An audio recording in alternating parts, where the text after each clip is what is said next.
Well, good evening and welcome to the Pope Paul VI Learning Resource Center at the Catholic University of Eastern Africa, right here in Nairobi. My name is Ken Mijungu from KTN News. And I am Smriti Vidyarthi of NTV. Welcome to the first of two presidential debates between the four presidential candidates cleared to run for president in the forthcoming election.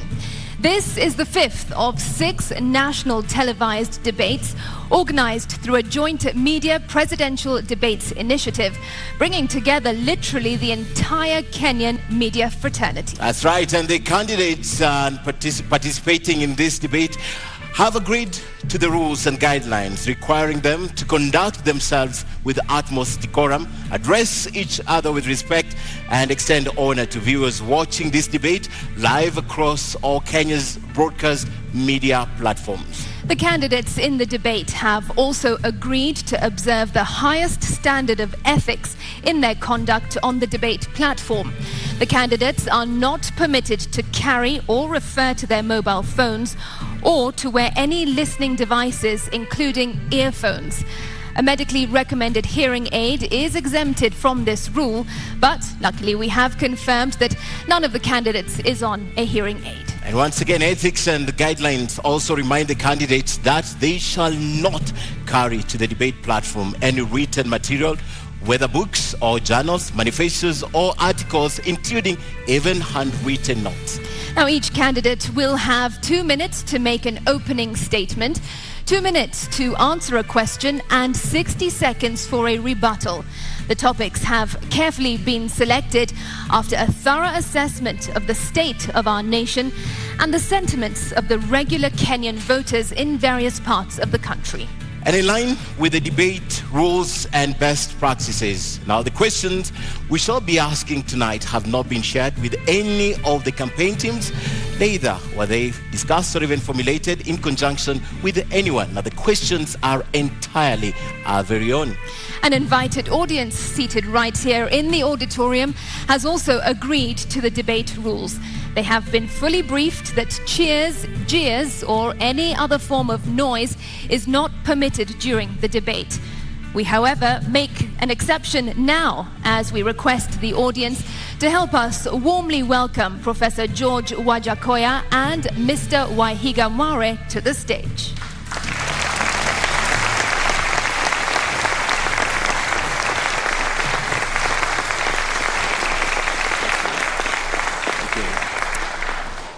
Thank you so much, and from the outset we'd like to state that Professor George Wajakoya was in the vicinity of the debate auditorium, and he could also be around, but he has elected not to participate in this debate tonight. But the show must go on. That's right. Welcome, Mr. Waihiga, to this debate. Thank you for honoring your invitation. You have 2 minutes to make your opening statement. Thank you for this invite. Nice meeting you, Smriti. Thank you, Ken. My name is David Mwaure Waihiga. I am a father, I'm a husband, I'm a lawyer by profession, I'm an ordained minister of the gospel. I'm the party leader of Agano Party, and as it's obvious now, I'm one of the four persons who are running for presidency this year. Let me start by recognizing all of you who are present here, Wanjiku and every Kenyan who is listening. Let me also pass greetings of peace to my running mate, to my competitor who is not here, and to the others. I would also like to take the earliest opportunity to pass my condolences to the people who are involved in the Nithi Bridge accident. We have lost a lot of Kenyans as I stand here to talk about the future. But let me end with the few seconds remaining, and because I'm alone, I hope I will be extended a few seconds to say that I am here as an anti-corruption crusader. I am here as a friend of the people of Kenya and the people of the universe. I am here as a person, a man of peace. We are at a very defining moment in Kenya. For me, the elections of 9th August are very defining. 59 years after independence, we still have to discuss, we still have to find out what we need to do with this nation going into the future. Because the question begs answers. Why is it that 59 years after independence, Kenyans cannot afford not even a single meal per day? Why is it that 59 years after independence, we have such high cost of living than we have had before? Why is it that 59 years after independence, we have such high level of unemployment? And why, 59 years after independence, are we so indebted than we've never done before? And yet, those we were born together with, those we obtained independence with us, a number of them, and many of them have gone on ahead. And right now, they are first worlds, they are even competing with greater nations. Mr. Waihiga, thank you. Your Thank 2 you. minutes was up, and we did accord you a few more seconds since you are alone. Why, Mr. Waihiga, does a man of the cloth, a man of God, want to get deeper into politics here in Kenya and be the president of this nation? You know, leadership is part of what, if I go spiritual, God created. And in my faith, the Christian faith, we say all leadership comes from God. And He gives men and women here on earth the determination, the wherewithal to choose who He may lead. But I'm not just a man of cloth. I'm a lawyer by profession and a senior lawyer, a senior counsel by virtue of years, with that 9 years to my belt. Not only that, like I have said, I am a person who has lived and watched in this nation, read the history of this nation, read the histories of other nations. And I am here because also the Constitution allows me, I fit the bill to come and run for presidency.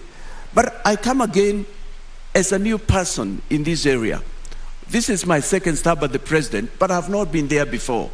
But I'm here because I believe the elections of 9th August require a new person, a new bloom, a clean person. We need to change if this nation will go forward. That's why I come in as a man of cloth as well. Mr. Waihiga, the reasons you give tonight, basically every Kenyan would give them. What is unique in your proposition? Why should that be my position? I am tired, like Kenyans are. I am disappointed by the leadership we've had so far. I am also one of those Kenyans who've sat back and watched at the leadership that again wants to come back. A lot of us out there and Kenyans are saying, why do we have to recycle them? I'll tell you what leadership is all about. And because I'm a man of the cloth as well, and the cloth reflects who I am. I'm a little disappointed, and doubly disappointed that my competitor couldn't come in. If he would have come in, he would have come in a durag, because that represents who he is. This represents my inner me. But leadership, if you have occasion to look, and we read books here, the scripture, the man, one of the people I follow much, is one who was known as King David. And it says, when he was the president, the prime minister of the nation of Israel, it's written of him that he shepherded that nation according to integrity of heart and skillfulness of his hands. Leadership is about taking care, providing, making a way. And that's why, as a man of cloth, as a lawyer, and for the first time we have a lawyer as a presidential candidate, it is so defining that a person like me, because if a man of cloth would follow the ways of the scripture and the ways of our constitution, if he would follow the ways that are right and accepted international standards, he would not steal from his people, we would not have the level of scandals we've had in this nation, which I'll talk in a moment.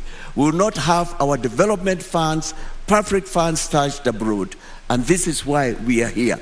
Poor 59 years. Yeah. But nations that we got independence with, and I can just mention two, Singapore, South Korea, smaller nations than ourselves, nations with people who are equally gifted like Kenyans are gifted.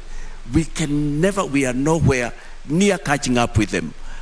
I am here because I believe we've got what it takes as Kenyans.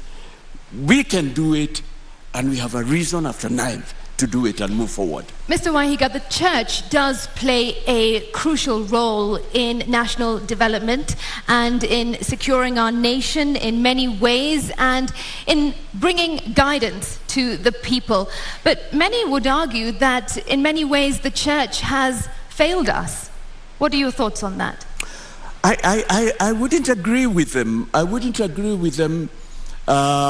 To the contrary, my thinking is that the church has not been fully involved in governance, separate but yet a very important partner. Talking about the liberations we've had in this nation from 1963, the fight for independence, talking about the first liberation, the second, the Constitution review, the church was very key.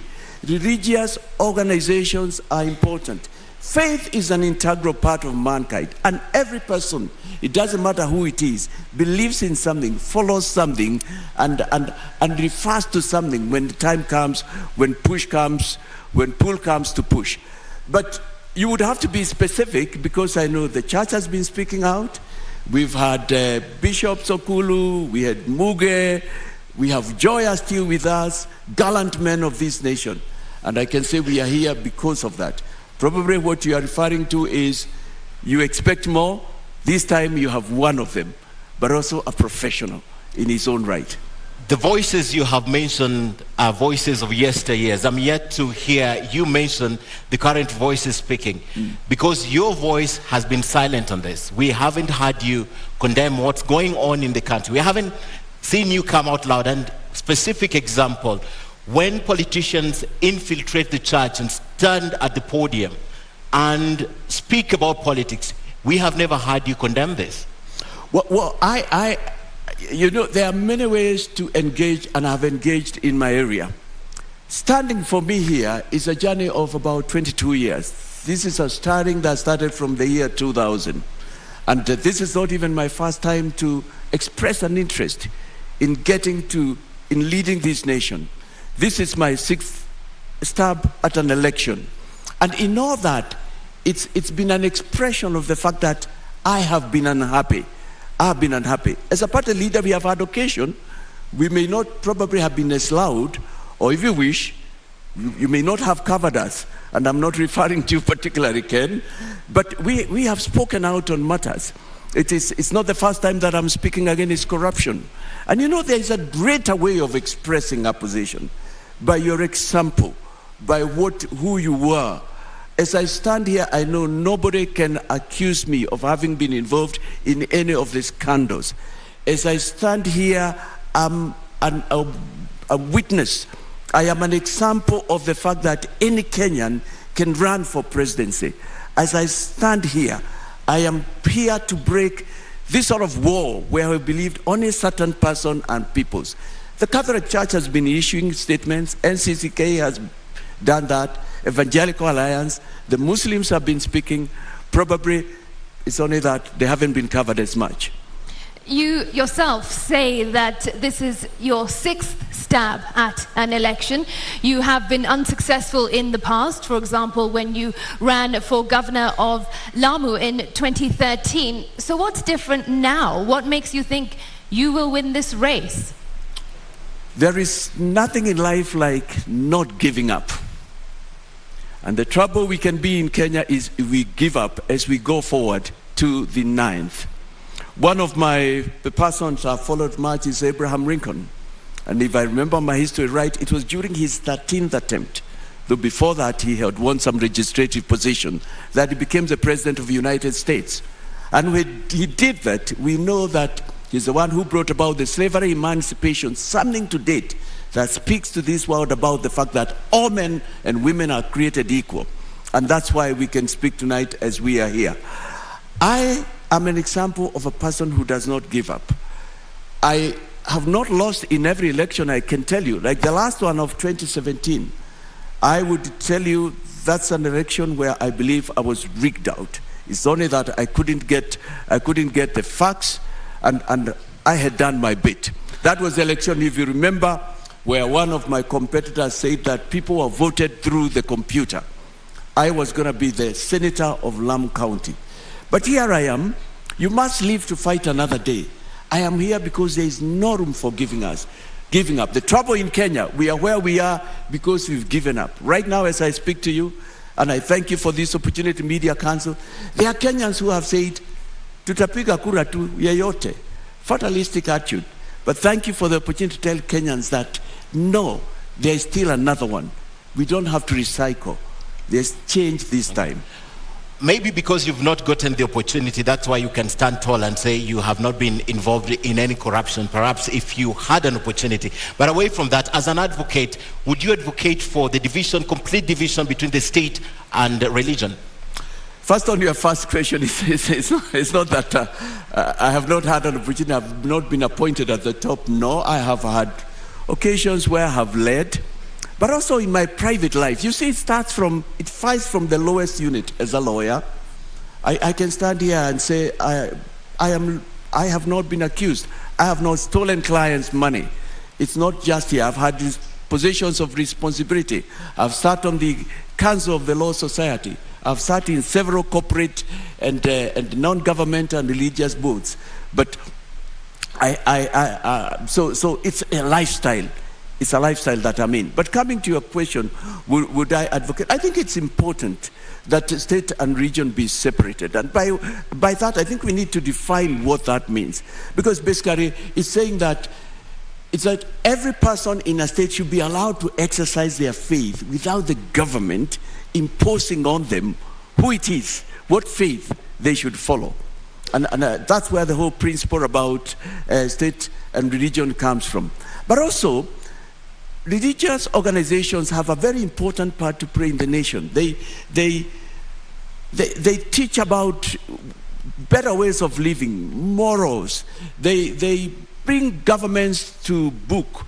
They call out when things are not going right. I do not know of any religion that condones corruption, stealing from the poor, taking money from the sick. You know, I do not know of any religion that talks about fighting, hating your neighbor. I know every religion advocates for the golden rule: love your neighbor, peace, and they are an important component. And in a Ghana government, in a I Waihiga government, religious leaders will play a very pivotal role. To the extent I believe, in my government, they'll even sit in cabinet. In my government, when they perform civic duties, which they do, they should even be remunerated because they are helping the government. They are rendering a service. Mr. Mwaure, the question is, would you want this taken out of the Constitution completely? 32 guarantees this. You're talking to us what exists in the Constitution. Right. What is your view? Would you want it taken off completely, or you still want it to be under the control of the state? Come again. You need to repeat that question. Let me get you right, Ken. The question is, what you're telling us tonight is what is entrenched in the Constitution. Right. My question is, as an advocate, would you want 32(1) to be expunged completely so that it's not guaranteed in the Constitution? No, not at all, not at all. The freedom of worship and the separateness of the state and government, those are key. Standing here as a man of color, I'm probably speaking to a person who thinks, now my faith has no place in future. But standing here in who I am inside is a representation of the fact that I'll take care of everybody. Because my faith says, treat all people equal. Become a person of peace. Share equally. Defend the voiceless. Speak up for those who cannot speak for themselves. And exercise not just equality, but equity for all. That is true religion. And for my faith, the Christian faith, that's what it stands for. Mr. Waihiga, more often than not, we see on television the church being used by politicians, the pulpit being used by politicians for them to play politics. What is your view on this? How are you going to ensure that stops? It's not all churches that do that. First of all, a number of churches have different requirements and order of how they do things. And some of them permit, some do not. It's also important to recognize that in our society and many societies, church is a place where people meet, is a place that brings people together. I think what's important is to define what can be said within a church context building, a church building context, because the church is a place of worship. And it should not be a place where people should come and attack others, hurl abuses at others. No, that's not true religion. It's not a place where people should come and speak ill of another tribe. It's not a place even where people should come in and condone the sort of things that have made our nation be what it is those many years that I've mentioned. So I would say I don't see a problem either way. The only way, it should be tempered. It should be able to pass the same message for which a church sanctuary or any other faiths exists. But you haven't quite answered the question. What is it that you will do to ensure that those tempers are brought down and dirty politics are not played in church? I think speaking from here, I would only urge fellow spiritual leaders and religious leaders to, right now we are calling for peace, and I've been calling for that in my campaign. I've been speaking out and reminding Kenyans that we have a life after 9th. We have a nation. Our nation is not completely down and under. There is hope for this nation. And I would just urge them, as the CEO of this nation, I don't think I can order them, nor can I register it as to how they should conduct themselves. But I know our religious leaders of all faiths, and even church leaders who I'm closer to, they know what they should do, and they are listening to us. They are listening to us. We'll now move to the topic of leadership and integrity. Apart from the professional, your record in the professional service, that's the Law Society of Kenya, and what you have done to the community, you don't have an apparent record of public service. What do you bring to the table to Kenyans, to table and tell them, because of this and that, I stand here tall and I can ask you to give me your vote? Public service, I don't have a record. I think what you're saying is that I've not been elected or appointed into a position. Yes, there can only probably be one appointment into any given position. I have indicated the number of years that I've been in the legal profession. That's a position of responsibility. I have been involved, I have led a party for the last 16 years. That is a story of success in Kenya. A story of success, a party that has fielded people, a party that has stood up for what it was registered and formed for. Not only that, I have led, as far as I can remember, high school, I was in leadership positions. I have sat in both corporate and other boards where I have given leadership decisions. In all my life, I've found myself being moved to leadership positions, except the one that I'm looking for. But you know what? There is always a time for one to start. There is always an Obama moment and a Mandela moment for a person.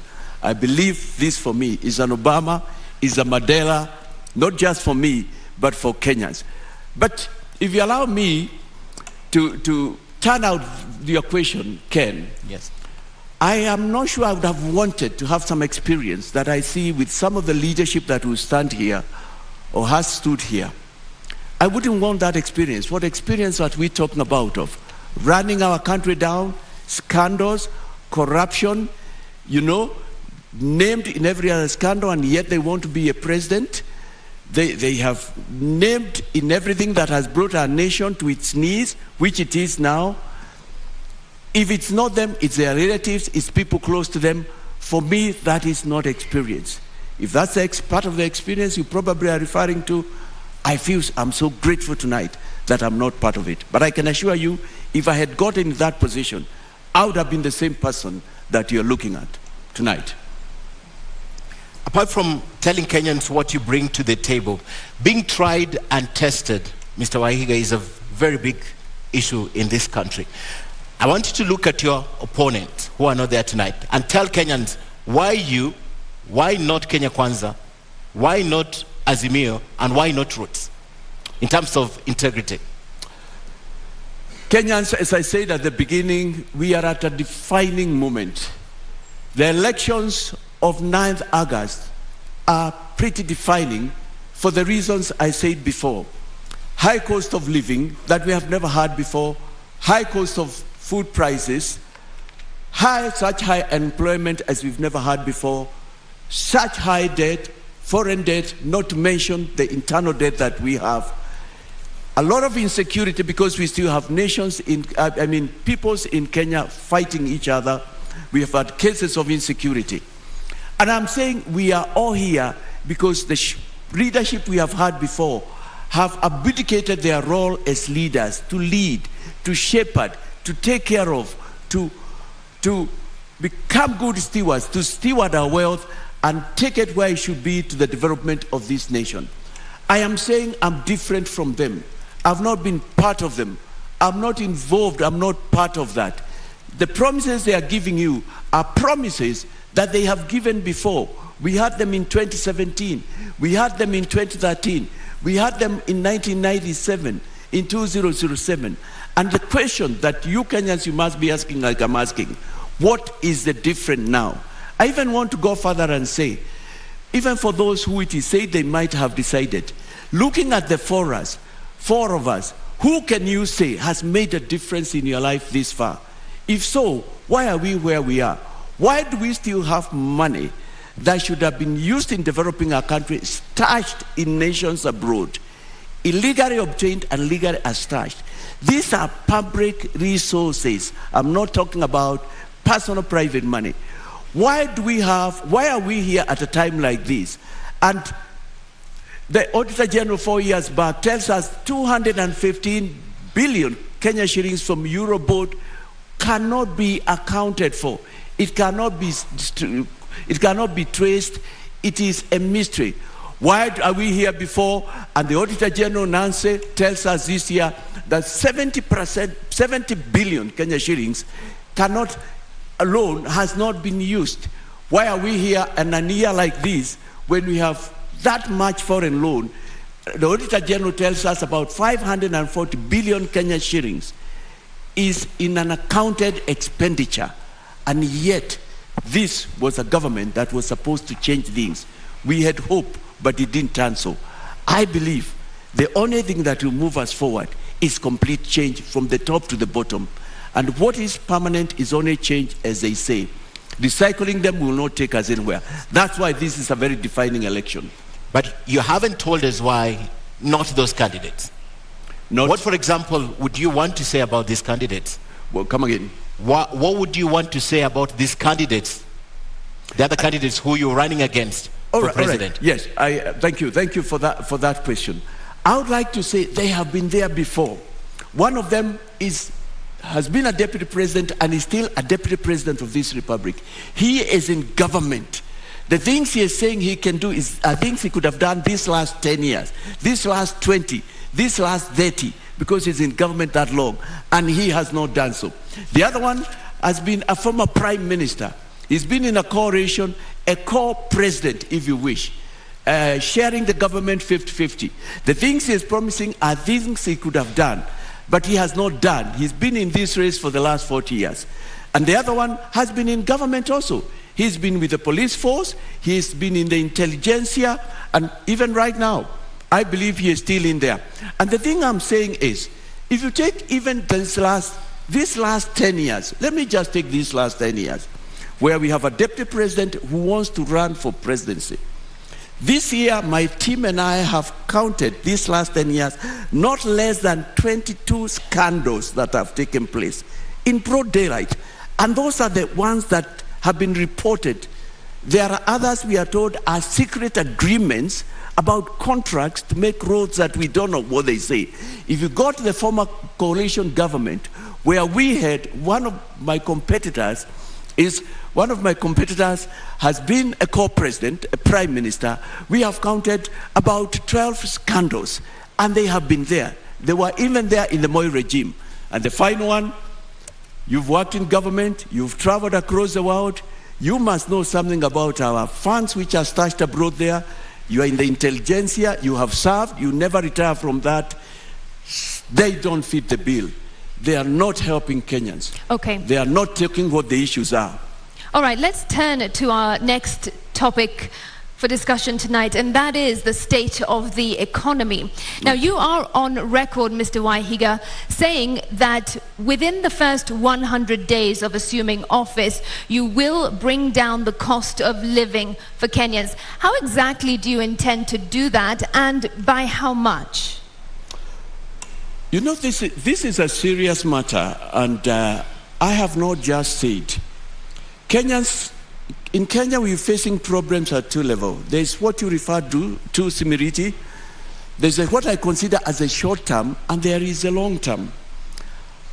Up until we called for the reduction, for a reintroduction of the foods of the Unga subsidy, Unga was retailing going on to about 250. It was after we had announced in our manifesto that we would bring that. Thankfully, it's been brought down. But that's not all. And I'm glad that we are leading and others are following. We still know that the price of cooking oil is very high. I think now it's about 400. Bread has not come down, retailing 90, 100.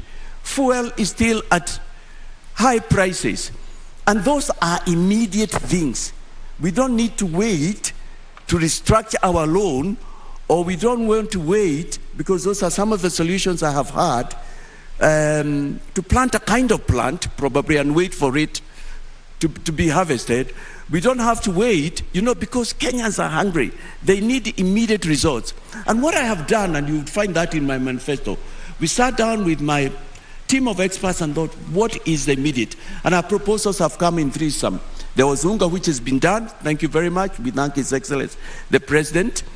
But in the same measure, we say also other things could have come down. But we have said we shall introduce subsidies into other food products. That's number one. Number two, we have also said that we are going to reduce pay by 50% so that Kenyans can have money they can take home with. And that is something that will benefit about 16, 17 million Kenya shillings. If you are earning about 25,000, you'll be able to take an extra 1,000. If you are earning about 35, 40, that's another 4,000. We have also come and said to spur growth, throw some money into the economy. We shall waive away tax penalties that are accrued after the day we are sworn. All right, and we are looking for ways to put some money in the pocket of Kenyans, something to spur, something to enable them put food on the table. Because as a country, I'm talking to you while we are broke. We are broke as a country. The most we can do is continue borrowing.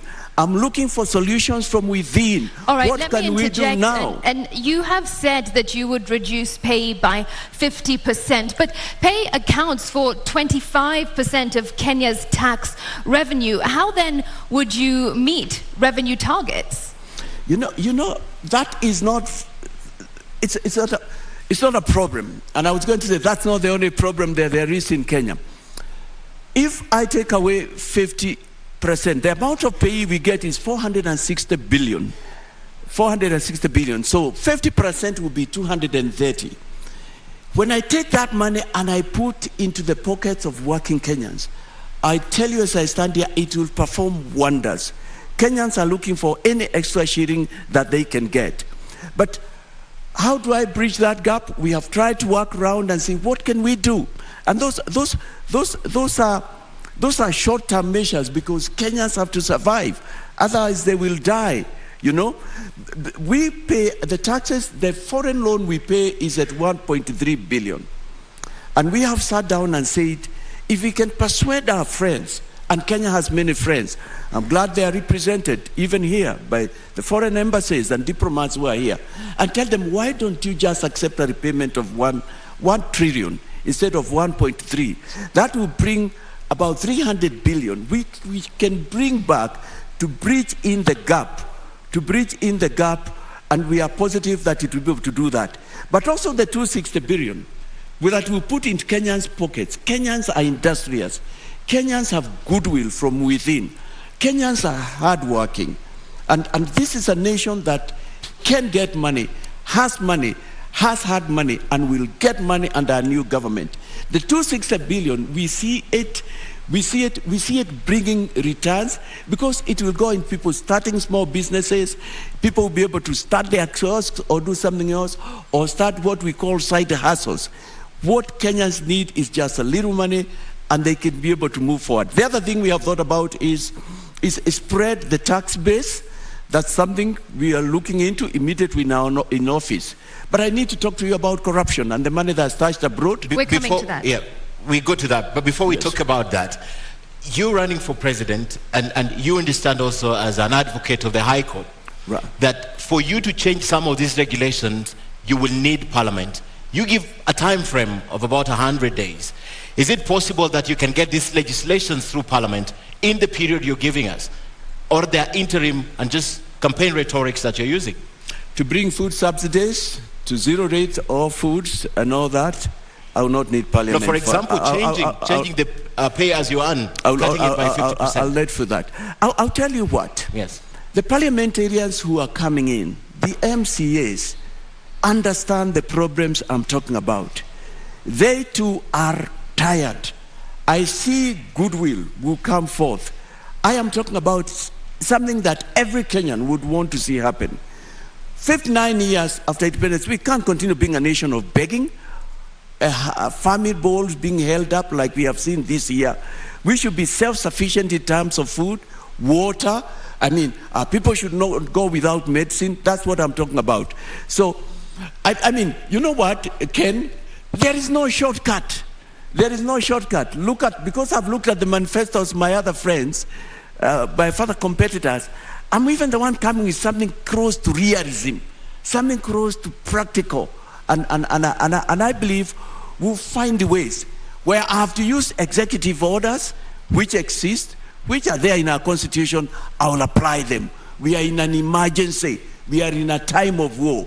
This time calls for leadership. In your view, what is the biggest challenge to our economy?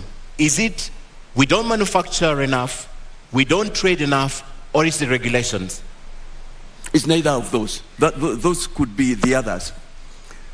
It's because we steal, we cut away, we siphon money that is supposed to go into our manufacturing, money that's supposed to go into our agriculture. That's what we have specialized in the last 10 years. Money that is supposed to go into our skill building, money that is supposed to go into the health of our fellow Kenyans. And a healthy person is a productive person. That's what we do. This is a nation where Kenyans work hard, Kenyans labor, Kenyans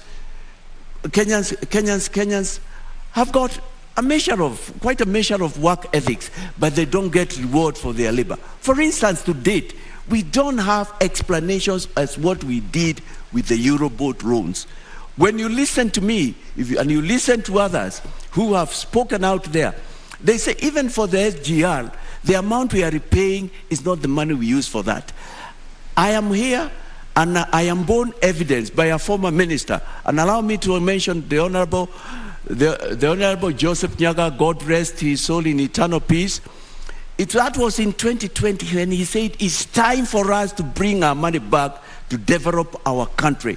He was an angry person. He had served in the government for about 40 years. He was tired.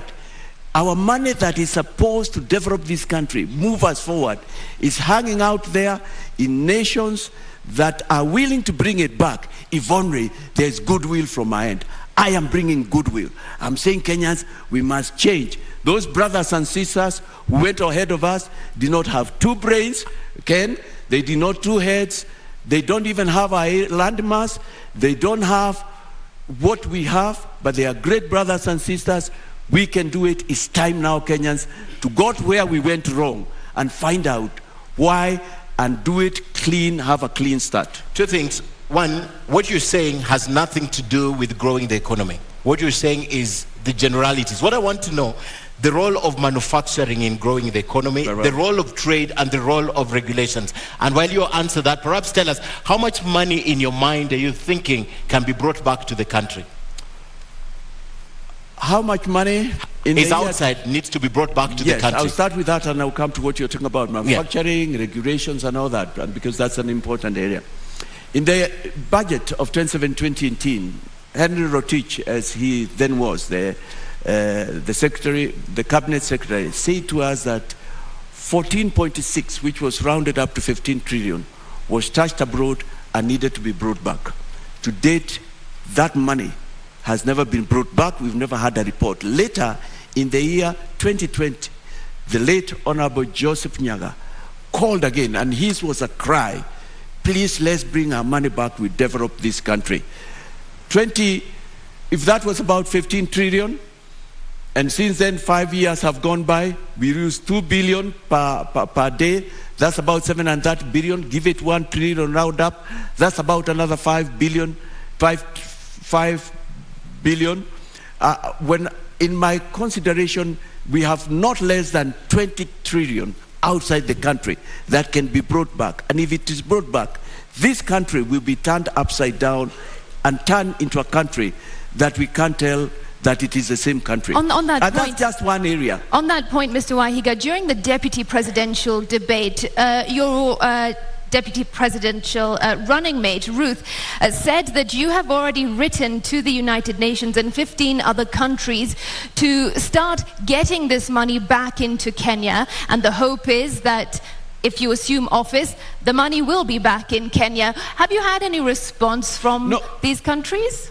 No, I have not heard, and I appreciate that we are in the period of elections, but I'm glad to know that things we've done, for us our 100 days already started, if you wish, by that effort, and also calling for the Unga Subsidy, which was effected.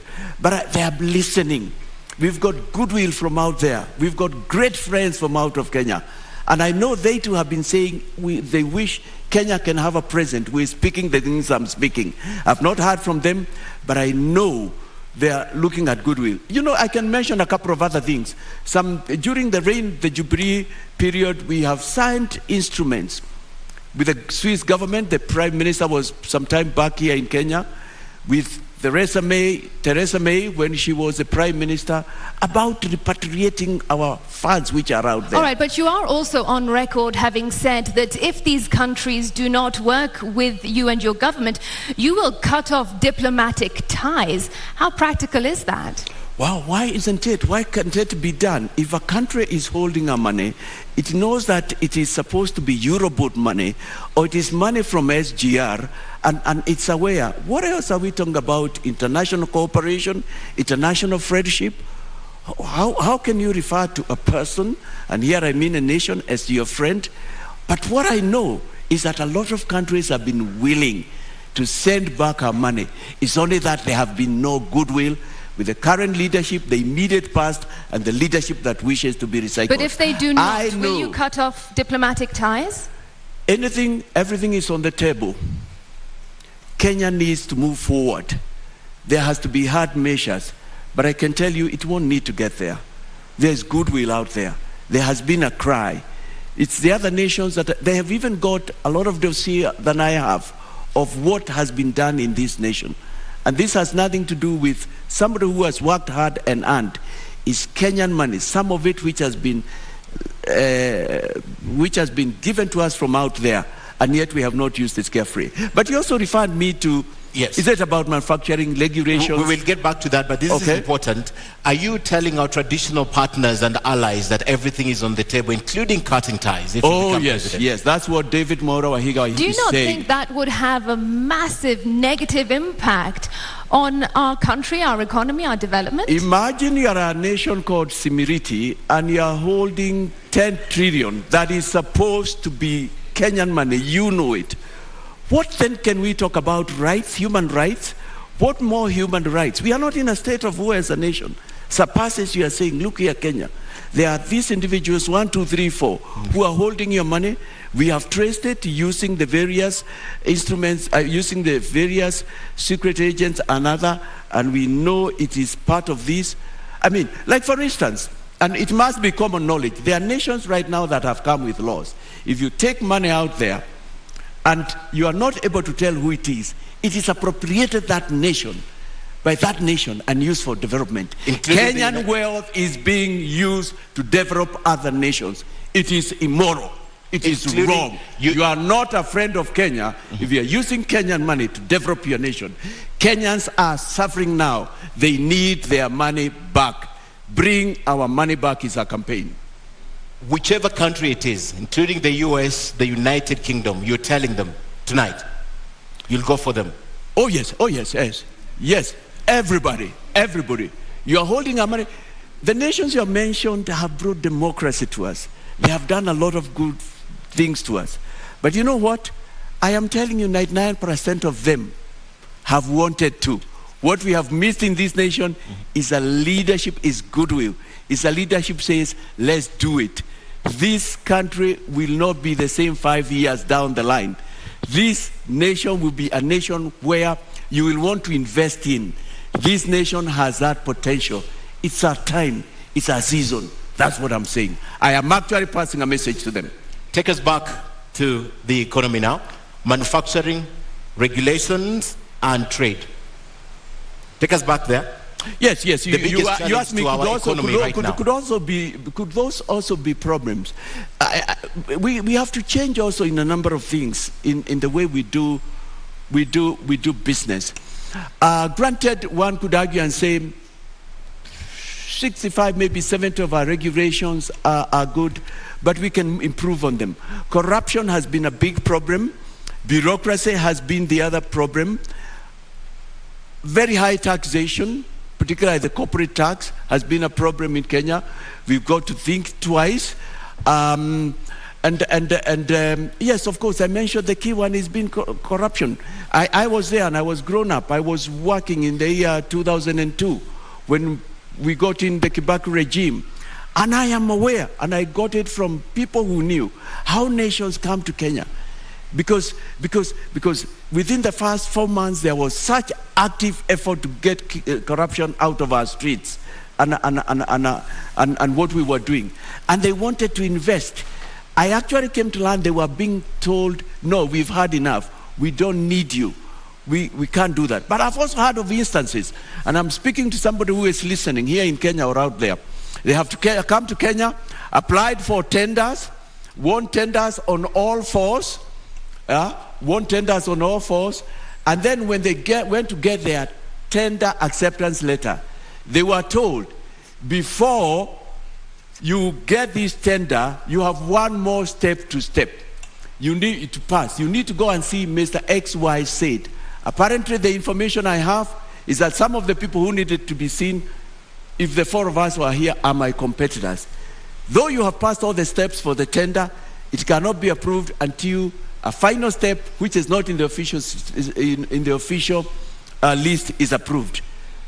These are facts that are known, and people have said, how can we do this? You told us that it's above board. People know of offices in this country where people went to pay 10%, 20% after they had passed all the tenders. And some of those men and women are going to line up here in coming days, maybe after this or in other platforms, and say we'll fight corruption. Our problem has been corruption, almost in our veins. But I know Kenyans are not corrupt.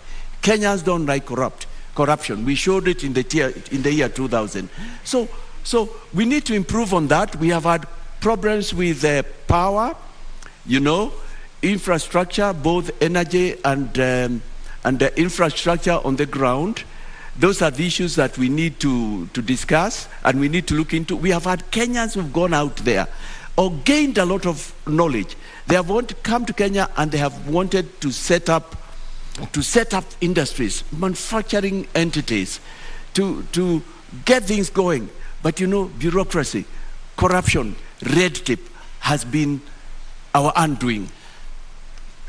Is this the reason why you are advocating for making public all the contracts, starting with SGR, the Expressway, the Lamu Port, Naivasha Dry Port, Kisumu Port? Is this the reason, part of the reason why? Part of the reason, but the other reason, Ken, is that there is no way we can fight future corruption unless we do with the current and the past. We must have a discussion among Kenyans, and I know what you are referring to. You are referring to the fact that we have said we'll also establish a Truth and Recovery Commission. We must have a conversation and ask, why have we been this corrupt? Why have we allowed this much corruption? It's got to start there. For South Africa, it had to start there. Truth. The Truth Commission that was set up, it was a starting point and it was key. We must discuss and talk about that. But that's not all that we'll be doing in that. Actually, that will be part of it. We must still ask how much money went into the SGR. We need to know how much, who are the KEMSA billionaires, and why have their names not been read out, and the money that they took away brought back into the country. These, the Honorable Deputy President of this Republic knows who they are. These, the former Prime Minister know what they are. These, Professor Wajakoya know who they are, being a person in the intelligentsia. And yet, they are not ready or willing to tell it. How can they fight corruption? How can they lead? How can you also lead when you are not ready to come on a podium like this and tell Kenyans what you want to do for them? As we end the topic on economy, you mentioned earlier 15 trillion shillings that is stashed outside. You mentioned earlier 15 trillion shillings that is stashed outside. Yes. However, this could be the whole amount of money from Kenya that is outside, because the Brookings Institution says that about $12.5 billion. That's the only money that perhaps is illicit trade or illicit flow from Kenya to the other countries that is stashed outside. Why would you be going for even the investments that have been made by Kenyans outside and not specifically this illicit financial money that has been flowing to other countries? Why would you go for everything? No, we go for everything, Ken. For me, that was read by the Minister of the 14.6, 15 trillion. It was the Minister for Finance. It was the Treasury Cabinet Secretary who said that. He had the facts, he had the intelligence, he must have spoken with State House and they knew about it. His speech, some executive summary had been sent round, so it was known. He had contacted foreign governments and known there is probably as much as that. So I find no reason why. I've seen other records that talk about 6 trillion, but you know, we've never had evidence that has been brought back. But let's even come back to Kenya. You and I have not even discussed the 2 billion. The 2 billion, which adds to 730 billion per year. I'll round it up to call it 1 trillion. That's what we lose per year. So if that is what we have lost per year, these last 5 years, that is 5 trillion. During the last 5 years, if everything worked that way, that was another 5 trillion, if my maths work right. What we are saying, even with the 2 billion, we could have paid the 8.2 trillion Kenya shillings. We could have done that from the 2 billion without going for anything out there, and yet we still need to go out there. I mean, this matter of corruption, siphoning public money, and what we've been doing has been our undoing. No country can develop with corruption. And with the level of corruption that we have had in this nation, no wonder we are still begging and our people are going hungry. I've just given the 2 billion. And for us, within Agano Party and with our experts, the 2 billion for us, we say can't even be a correct figure. The 2 billion, Mr. Mwaure, the 2 billion from the Institute of Economic Affairs is not necessarily lost. It's been diverted to other uses. So if education was allocated 600 billion, perhaps they took a portion of it to another use, not necessarily lost. So when you do that sum totality, could you just be misleading us? Because this money was allocated to something and probably just diverted to another use and not the intended purpose. That's why we lack classrooms, for example. The president of our nation did not lie. He said 2 billion is lost. 2 billion. 2 billion does not get into the economy. And later he was had to say in matters corruption, he had tried his best. The word he used was his hands were tied. But the Institute of Economic Affairs says this money is not necessarily lost. It goes to other purposes. But why can't we see the effect? Why do we have such high cost of living? Why have Kenyans been going hungry? What are these other things? What has the Institute said? For me, I would say it's gone into people's pockets. For me, I would say part of that money would be on its way to some countries. The whole area of our financial fidelity, our being the shepherd I referred to, our doing what our brothers did. You see, from the word go, Singapore took such a firm and a stern position, the President Lee Kuan-yew, concerning matters corruption. And I submit to us that that nation would not have been where it is if he had done so. No nation can develop with corruption. Rwanda has come up just lately, and look at what our brother is doing. All right. Over there. I mean, phenomenal similarity. I need to emphasize that. Okay. Just recently, it's not even 1963. Give Rwanda another 5 years.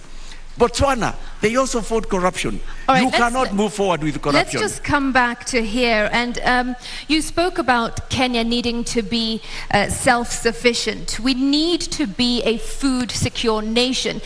There is a very close link between food security and climate change. We are seeing droughts.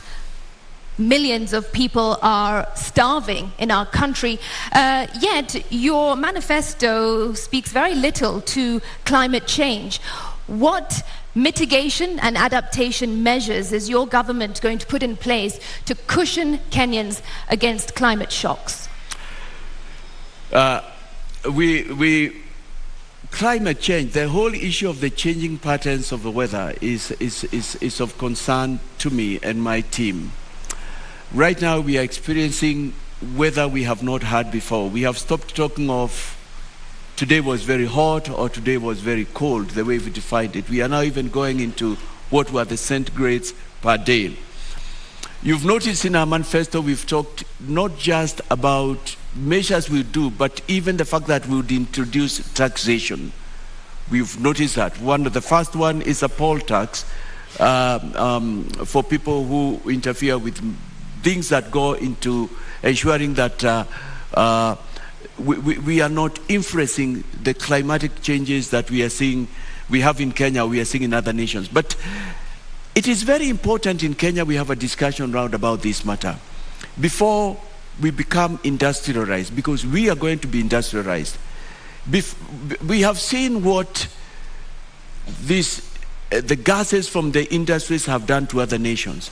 And we don't have to wait to get there for us to deal with that situation. So how are you going to deal with it? The things I have in mind is, it is time. A reminder to our audience, please, as per the debate rules, no cheering, jeering, or noise. Continue. Yes, sorry, come again. What was that? My question is how? Let me give how are you going to ensure Kenyans remain food secure vis-a-vis climate change? What measures does we your must bring education, that's number one. We must tell Kenyans that our rivers are important, our forests are important, our mountains are important.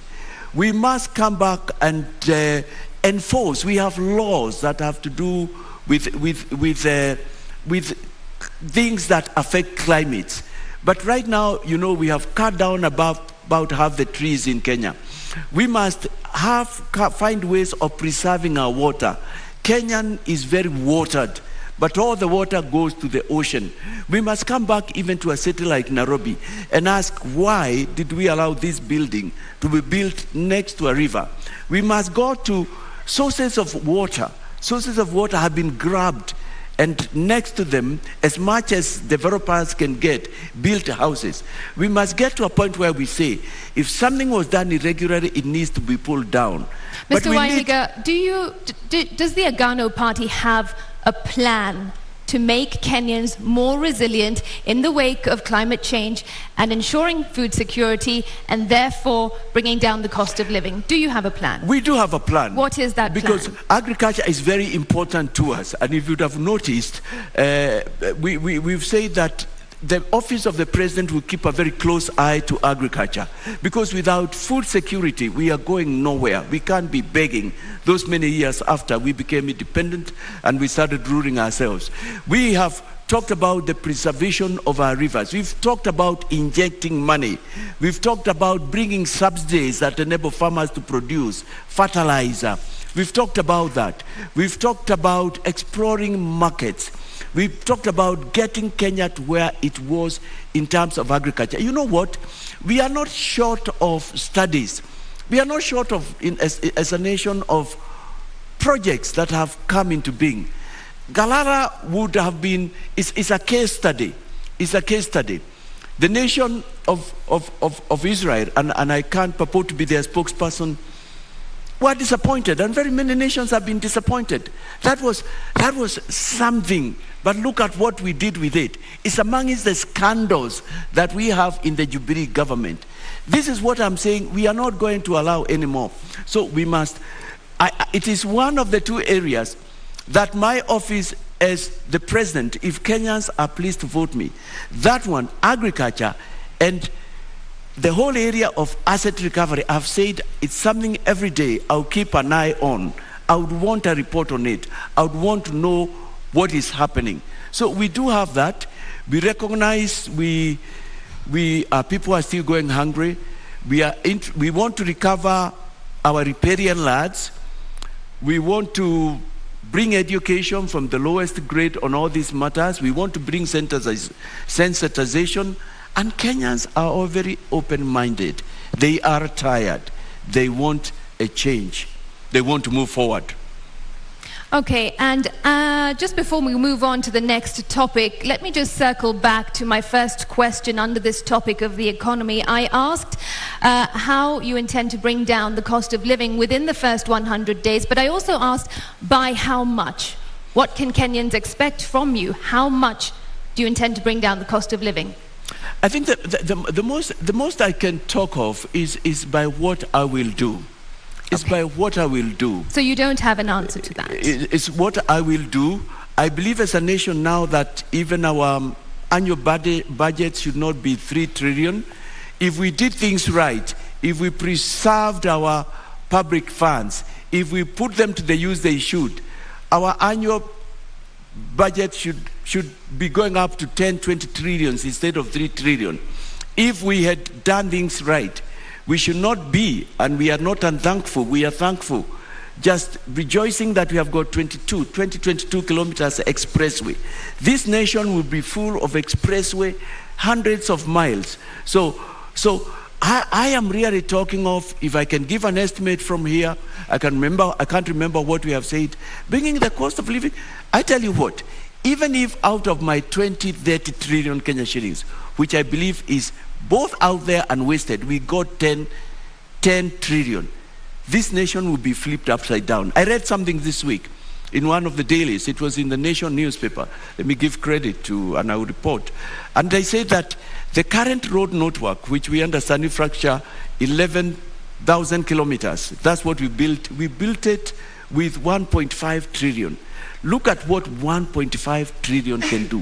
What if you have 10? What if you have 15? What if you have 20? Kenyans, I'm asking you to take a journey with me. Visualize, close your eye, and see a nation 59 years, what it should have been. The other nations we talk about, as I look at you, New York, London, Singapore would be looking up to Kenya. Okay. That's what I want to make Kenya to be. Okay, and we can't end this topic before we talk about employment. It's a huge issue in the country right now, and a number of Kenyans are not employed, particularly those leaving school who are looking for jobs, and even the adult population, some of them even above 40 years are not employed. And he said statistics also show that about 63% of Kenyans tonight will go to bed without a meal on the table.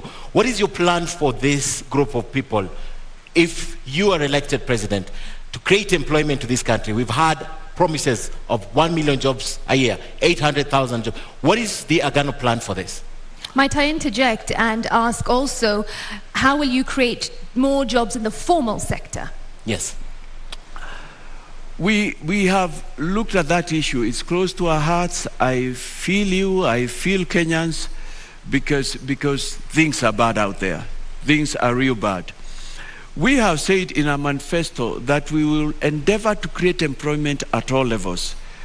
With the 2010 Constitution, we went devolvement.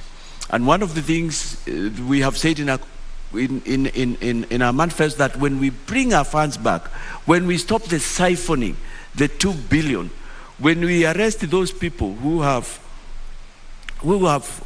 made it impossible for the government or the president to move forward, we will give from the national office 40% to the devolved units. And we have said out of that, that is far above even what, but that's above the 35 that BBI was promising. That even beyond that, we want to ensure that 50 million at least goes to the lowest unit of development, which is the village council. And there are people who would say, how would that happen?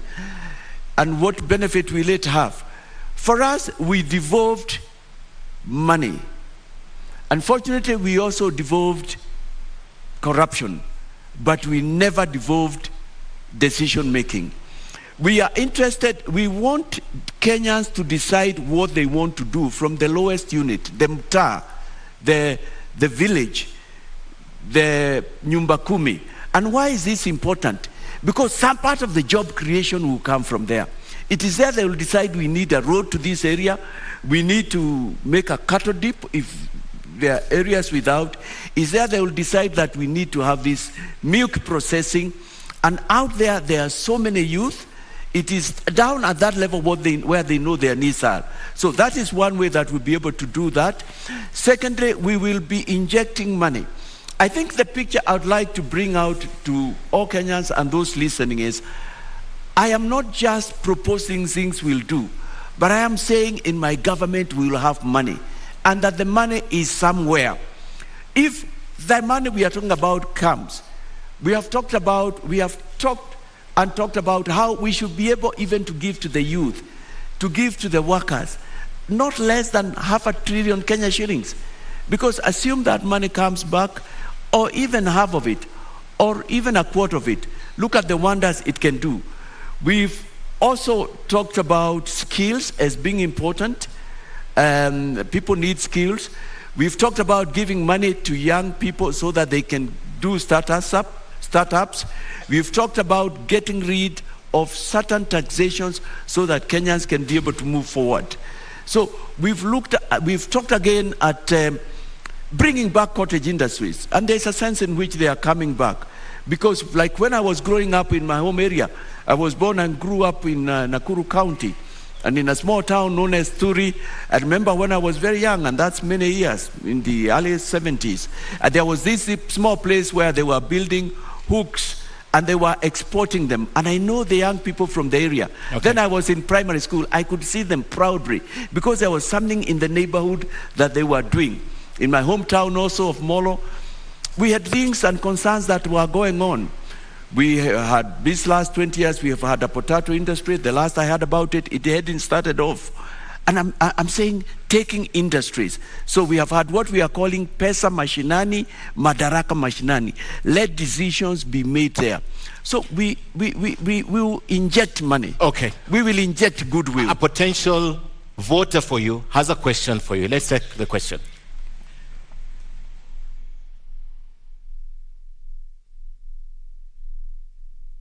My name is James Monia, working in Nairobi. And this is my question to all candidates. How will your government support institutions that promote police reforms and professionalism within the police service so that we don't have cases of police brutality and the cases of extrajudicial killings? Do I go ahead? Yes.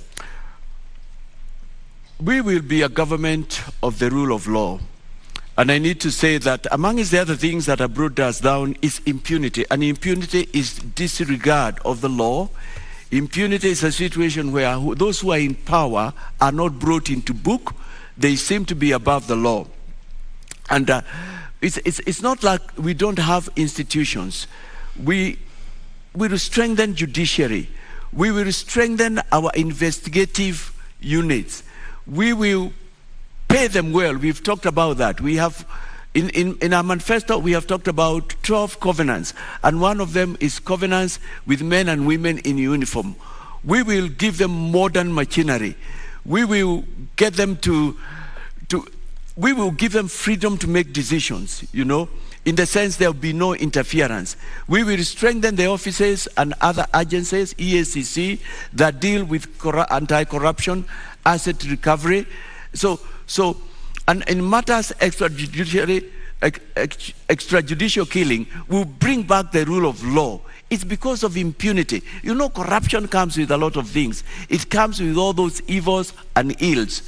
And we have seen a judiciary that's willing. We will give money into it so that it can have courts into every county, which has been one of its desires. I'm saying, when we are a nation with money, when we are the sky is the limit to what we can do. But also when there is goodwill, which is what I'll be bringing from where I am, we should be able to stop all that extrajudicial killing, bring to book, indeed, even revisit those which have not been adjudged to date. And I'm grateful this week we saw the court just do something in the right direction, because we can't continue doing this. It's part of impunity, which my government will deal with. All right. There's also a second question for you, Mr. Mwaure.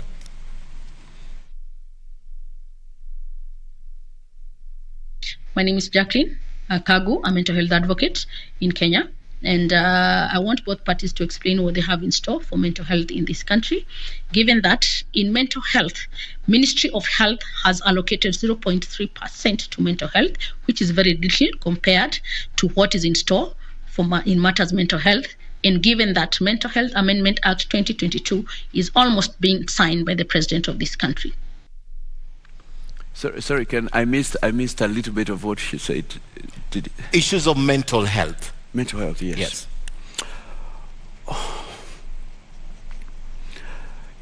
We can't ignore that mental health is here with us. It's with our brothers, it's with our sisters. It's with people very close to us. And that's why I think the suggestion, one of the reasons, the suggestion to introduce, to regularize the growing of bang in our nation, that's why I'm opposed to that. And I know you'll be asking more about that question. Mental health is horrible. I personally have had people close to me who have suffered from that. And we need to start tackling that. We need to come up. We have said a lot about in our covenant, Agano na Kenya kuhusu afya, concerning health. In our hospitals, this is something we will want to give a lot of attention to. Number one, we need to start tracing it from as early as primary school, if not high school, because one of the problems we've had is ignoring that mental health is real and it exists. Number two, we need to come up with what other countries have done. And other countries have come with means and ways and means, where there are even lines where you can call because you feel like taking your life the next 1 minute, and you get a counselor ready waiting for you. We need to come up with places that the government has oversight over. Right now, I'm not sure, I can't say 100% that the government has oversight over rehabilitation. I was checking the other day and it was not clear to me who licenses or how they should be licensed. I mean, and right now it's at very high level with the problems that we have to come. We will give enough money to our health sector. We've talked about at least a 5-level hospital in every county. And in it, we will demand that there be established a Department of Mental Health. How much is enough money? You know what we've been saying? We have 12 covenants with Kenyans. And we are saying to them, you know what, before the end of our first year, we saw ourselves getting not less than 12 trillion back into this nation, more. And we have gone as much as saying, we are saying no to corruption, bring our money back, and we have even been had to say 1 trillion for every economic sector in Kenya. If we are not able to give 1 trillion, we are talking about 500 billion. We have money in this nation. This is a wealthy nation. Okay. That's why we're able to lose 2 billion and we can't notice it. That's why 215 billion euro board is unaccounted for. It's nowhere. And nobody, the moment Auditor General Ouko left, and after a few months, it's a forgotten business. It's not forgotten. We want to know where the euro board money went to. All right, at this point, I would like to shift focus to our next topic, and that is on the issue of education. If you assume office in the next few weeks, perhaps, Your biggest headache in the education sector will be as early as January, when 2.5 million students will have to transition into secondary school. How are you going to address this crisis of congestion? Because already secondary schools are congested. I know I'll not be the first one to address it. I know there are studies, there are recommendations which have not been able to go into them. But first of all, we have talked about the fact that we introduce free education from Kenyans from the lowest unit to the highest unit. And remember, my government is different from the other. We are saying we will have the money because we are going for the money where it is. Free education, basic education is in the Constitution. It's enshrined. Yes, but primary it's not and secondary. there. Are you saying that you are also going to give university students free education? We are talking also of university students. It's from the lowest to the highest. And that's something apparently I have found almost every. How are you going to fund that if already our education sector I am the only candidate who has a solution to where we'll get money to fund our economic. I am the only one. Look at my proposals. I'm the other one who is going for the juggler. And I'm not just that, I am saying we'll go even for the big fish. It doesn't matter who you are. If we have an abacha in this nation, we'll get money from that abacha. That's what we are saying. We are so serious on this matter. But to come back to your question, education is a problem at many levels. We've talked of free education. We've talked about consultation. Right now we have the CBC, and we know what a problem it is. And we will sit down with the stakeholders. We will consult. We will have to find ways, but I think we are going through the first period of the problem with the CBC. Like, they're overlapping. My question is not about CBC. It is about the immediate problem that you're going to face, which is to find space for 2.5 million students in secondary school. You wouldn't have much time. Because we have money, we will find a way out. So if we'll have money by January? Build makeshift shelters, we'll have to do that. But I'll tell you what, I'll be taking a corrupt country, but I'll be coming in, both a corrupt and a broke country, but I'll be coming in with money. But I think there are no easy solutions, and I hear your concern. These are matters that we will have to see what we can do. And some of the possible solutions will be to look for ways, makeshift. We probably might have to go virtual in some form of education. At the moment, you don't have a plan. Not for that specific number, but we have a covenant with Kenyans on education. We will put money into it. We will discuss and improve the CBC, not doing away with it altogether. We have that. We have said we'll give free education. In terms of a specific like that, it may not, again, a manifesto can't contain everything, but we'll have to find ways. Everybody must go to school. If we have to do it virtually, we will have to go that way. If we have to turn some government offices, I don't know, I have not thought about it. Every Kenyan must go to school, must get a learning. It's a problem, I agree, but again, it's a problem we have inherited, and we have to find ways.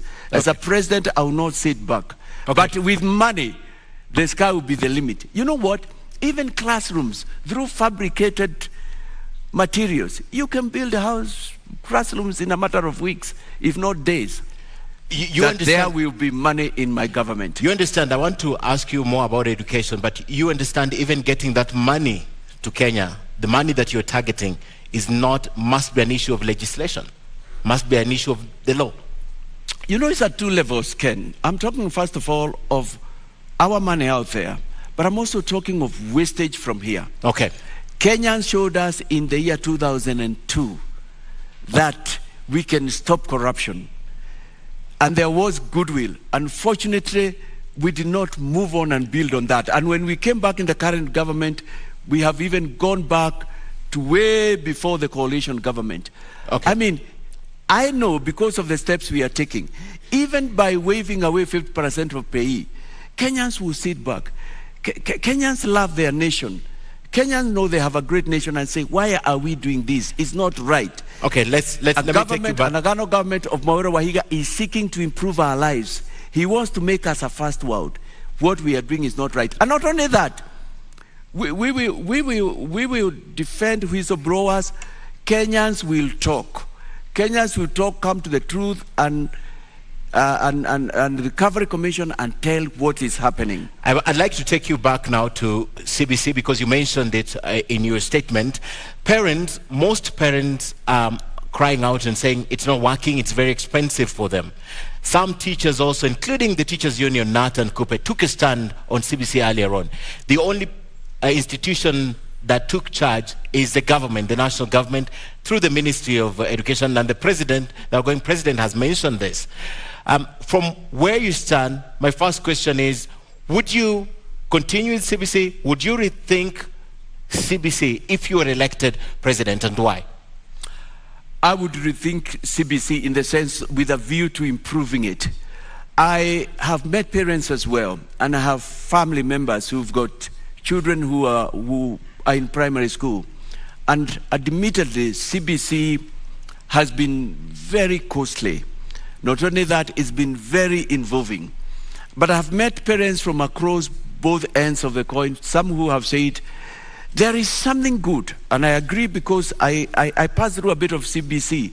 I went to school when we had subjects known as hard work, technical subjects known as agriculture, where we carried the hoe into school. And by the time I was grown up, there are things I could do for myself because I've been exposed to them. We will sit down with stakeholders and seek to improve it. It can be good for the future, but right now it's expensive, it's demanding. Kenyans don't have money. We can't continue like this. But again, we have said, this is one sector. Education is key. Kenya is where it is because Kenya values education. Kenyans are educated. We can't go back on this. Right now, we are into ICT, and we would like Kenya to be the country that's leading in those areas like other countries. Okay. So I have answered your question. We will think with a view to improving. One of the biggest voting bloc that perhaps you're looking at as a presidential candidate is the teachers of this country. And the teachers of this country have had a very bad run, according to them, with the government, the outgoing government. And they're wondering today, would you guarantee their interests if you were elected president? And would you put NAT back, for example, to where it was probably 10 years ago? Oh yeah. We have spoken about education. We've talked about increasing salaries to the men and women in uniform. We've talked about the welfare of the men and women in healthcare.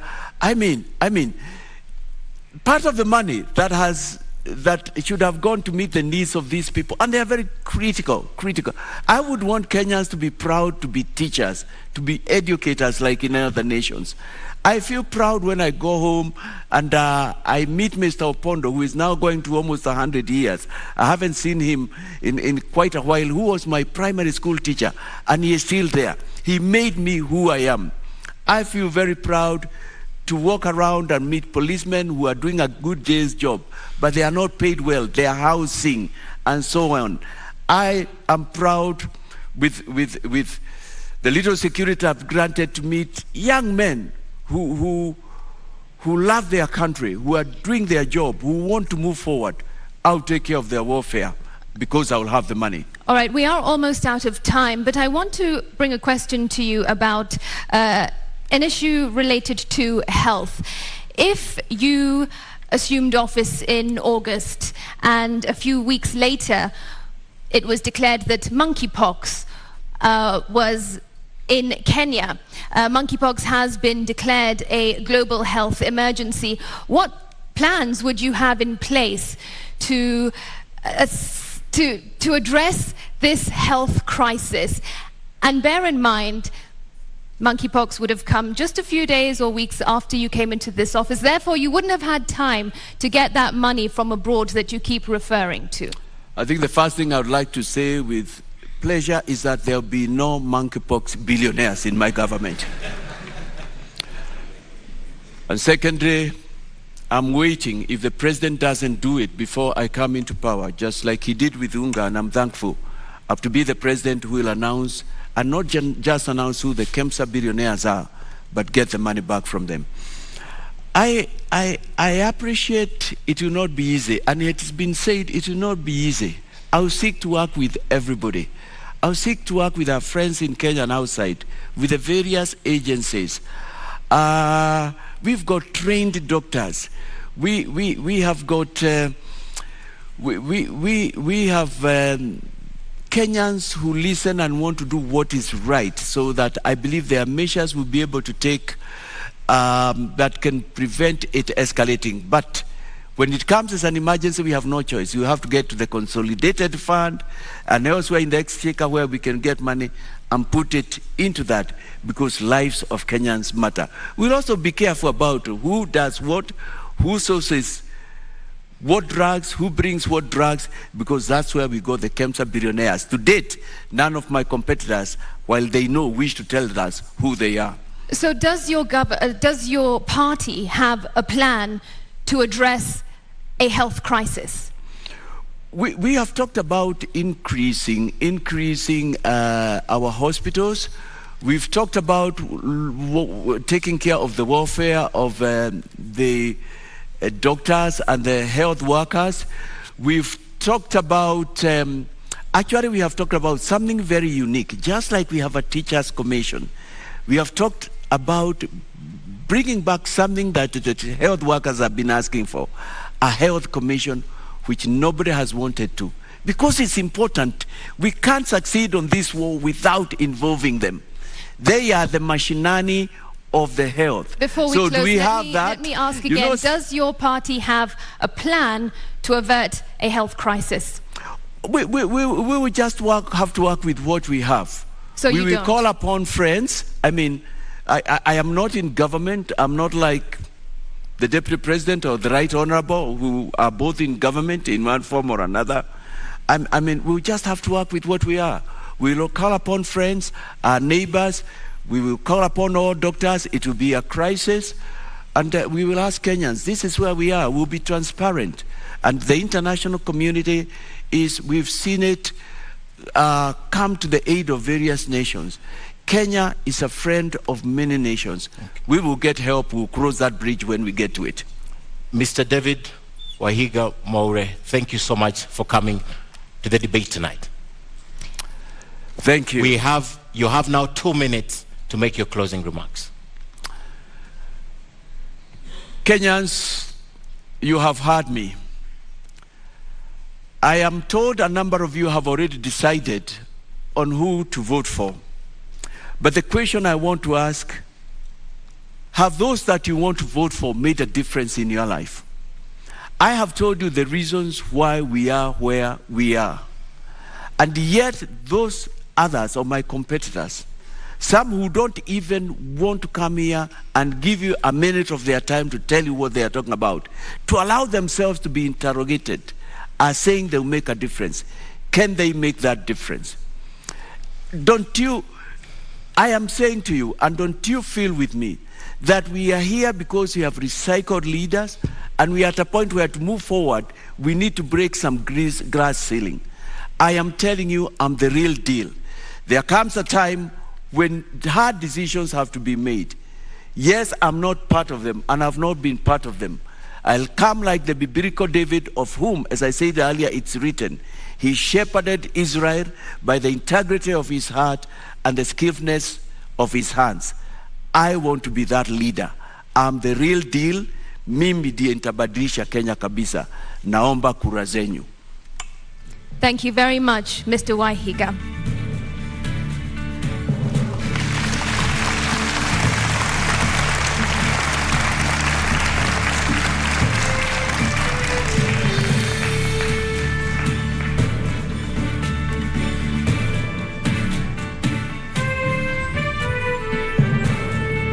Ladies and gentlemen in the audience and our viewers following this at home, we have to end it here for now.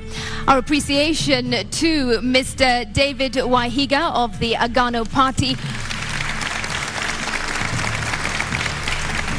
for honoring voters with this duty to a public televised national debate. Well, it was an interview. We thank you again. And of course, it's not the end. The second presidential debate kicks off at 8 p.m. live from this same platform with my colleagues Yvonne Okwara of Citizen TV and Eric Latif of Spice FM and KTN News. We thank you for watching. My name is Ken Mijungu of KTN News. And I am Smriti Vidyarthi of NTV. Good night.